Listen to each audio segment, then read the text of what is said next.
Assalamualaikum warahmatullahi wabarakatuh. Selamat siang.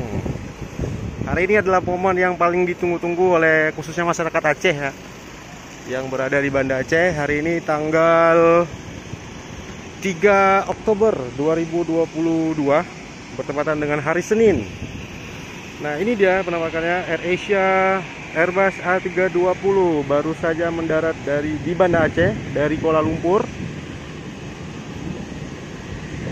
dengan nomor penerbangan AK420. Nah, bagi teman-teman yang berada di Aceh khususnya, selamat ya, udah bisa melakukan perjalanan ke luar negeri langsung dari Banda Aceh ke Kuala Lumpur. Selanjutnya dari Kuala Lumpur bisa dilanjutkan ke berbagai destinasi menarik lainnya. Ini dia pesawatnya, Airbus A320 nomor registrasi 9M AGM. Keren ya?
Oke, terima kasih guys. Saya mau gawe dulu.